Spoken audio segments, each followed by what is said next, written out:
কুমিল্লার সাবেক এমপি বাহাউদ্দিন বাহার এবং তার মেয়ে কুমিল্লা সিটি কর্পোরেশনের সাবেক মেয়র তাহসিন বাহার সুজানা ভারতে পালিয়েছেন। বর্তমানে বাবা মেয়ে কলকাতার এক রাজনৈতিক নেতার আশ্রয়ে রয়েছেন বলে জানা যায়। তবে কখন কিভাবে কোন পথে তারা পালালেন তা নিয়ে চলছে ব্যাপক ধোঁয়াশা।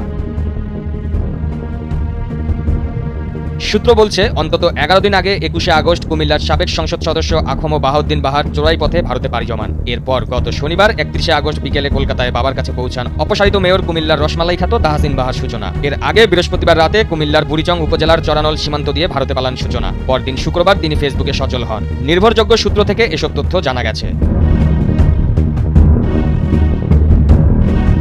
সূত্রটি জানায়, কুমিল্লার ব্রাহ্মণপাড়ার শশীদল ইউনিয়নের একটি হুন্ডি ব্যবসায়ীর মাধ্যমে অর্থের বিনিময়ে সীমান্ত পার হন তাহসিন বাহার সূচনা। তবে কত টাকার বিনিময়ে তিনি পার হয়েছেন তা জানা যায়নি। তার সীমান্ত পার হওয়ার একটি ভিডিও কলের ছবি ইতিমধ্যে ভাইরাল হয়েছে।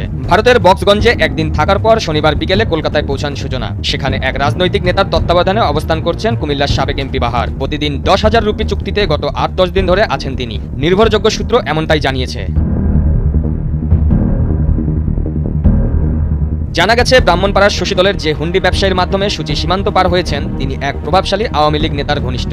সীমান্ত পার হওয়ার দিন সূচি কুমিল্লা শহরের একটি বাড়িতে অবস্থান করছিলেন বলে গুঞ্জন রয়েছে। বৃহস্পতিবার রাত 11টার দিকে সূচনা সীমান্ত পার হয়ে বক্সনগরের একটি বাড়িতে ওঠেন। সেখান থেকে তার একটি ছবি ইতিমধ্যে ভাইরাল হয়েছে। ছবি কেন প্রচার হলো এ নিয়ে সাবেক এমপি বাহার কলদাতাকে ধমকিও দেন।